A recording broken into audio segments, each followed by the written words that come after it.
Yani kalau kamu katakan ikutilah Allah, ikutilah ayat Al-Quran, ikutilah Rasul, ikutilah hadis, niscaya ra'aital munafiqin. Niscaya engkau akan melihat para munafiqin akan menentang kamu dengan sebesar-besar penentangan.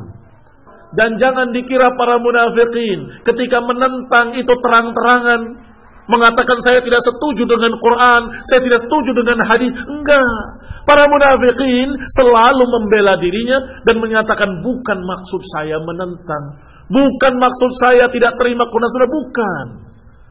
Tetapi in aradna illa ihsanahu wa taufiqa, kami hanya menginginkan kebaikan. Kami itu niatnya baik, ingin mencocokkan ayat Al-Quran dengan hawa nafsunya, mencocokkan hadis-hadis Rasulullah dengan keinginannya, mencocokkan yang hak dengan batil. Apakah mungkin? Mustahil. Tetapi itulah kerjaannya para munafiqin. Contohnya, kata Ibn Abdul Aziz Al-Hanafi, seperti apa yang diucapkan para ahlul kalam dan ahli filsafat dan lain-lainnya. Kalau kita katakan ada apa kamu berbicara tanpa ilmu tentang ayat dan hadis, hanya dengan akalmu, dengan bukankah berarti walaupun dan seterusnya, mereka akan jawab dengan kalimat in aradna illa ihsanan wa taufiqa.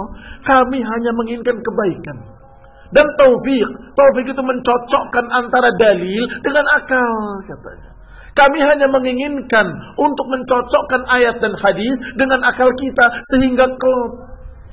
Kalau mencocokkan Quran dan hadis dengan akalmu, apakah yang mengalah, ayat dan hadis atau akalmu? Supaya cocok. Kalau mereka masih punya iman, pasti akan berkata, ya tentunya akal kita yang ngalah kepada Quran dan Sunnah. Tetapi karena mereka adalah mutakabbirun, orang-orang sombong yang merasa akalnya jenius, merasa akalnya hebat, cerdas, tidak mungkin salah, maka mereka berkata ayat Al-Quran yang harus dicocokkan dengan akal kita.